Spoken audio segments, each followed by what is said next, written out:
নমস্কার বন্ধুরা, ভাইবোনের হেসেল ঘরে সবাইকে স্বাগত। আমি জলি। আজ আমি আপনাদেরকে দেখাবো খুব কম সময়ে ঘরোয়া পদ্ধতিতে তেলকইয়ের একটা রেসিপি। এখানে 10 পিস কই মাছ আমি কেটে পরিষ্কার করে ধুয়ে নিয়েছি।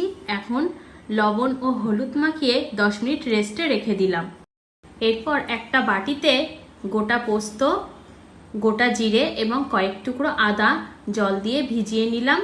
তারপর একটা গোটা পেঁয়াজ কুচি এবং কয়েকটা কাঁচা লঙ্কা নিয়ে নিলাম। এখন একটা মিক্সচার ব্লেন্ডার নিয়ে তাতে পেঁয়াজ কুচি এবং ভিজিয়ে রাখা মশলাটা দিয়ে আর কাঁচা লঙ্কা মিশিয়ে পেস্ট করে নিলাম। এবার লবণ হলুদ দিয়ে মাখিয়ে রাখা মাছগুলোকে ভেজে নেওয়ার জন্য কড়াইতে তেল দিয়ে দিলাম। তেল গরম হয়ে গেছে, মাছগুলো একে একে দিয়ে ভালোভাবে এপিট ওপিট সুন্দর করে ভেজে তুলে নিলাম। এবার ওই তেলেই কালো জিরে, শুকনো লঙ্কা এবং তেজপাতা ফোড়ন দিয়ে দিলাম। এইগুলি তেলে একটু নাড়াচাড়া করার পর দিয়ে দিলাম পেস্ট করে রাখা মশলাটা।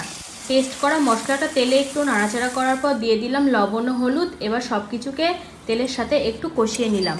মশলা থেকে তেল ছাড়তে শুরু করলে দিয়ে দিলাম পরিমাণ মতো জল। এখন এই ঝোলের মধ্যে দিয়ে দিলাম একে একে ধনে গুঁড়ো, মরিচ গুঁড়ো, হলুদ ও লবণ। সব কিছু উপকরণ ঝোলের সাথে ভালোভাবে একটু মিশিয়ে নেওয়ার পর ঝোলটা ফুটে উঠলে দিয়ে দিলাম ভেজে রাখা মাছগুলো ঝোলের সাথে একটু নাড়াচাড়া করে দিয়ে দিলাম চিড়ে রাখা কয়েক টুকরো কাঁচা লঙ্কা। ঝোলের সাথে সব কিছুকে 5 মিনিট ফোটানোর পর ঝোলটা একটু কমে ঘন হয়ে আসলে দিয়ে দিলাম গরম মশলা গুঁড়ো এবং কাঁচা সর্ষের তেল। তারপর আবারও 2 মিনিট ফোটানোর পর রান্নাটা কমপ্লিট করে নিলাম। এবার আমি গ্যাসটাকে বন্ধ করে দিলাম।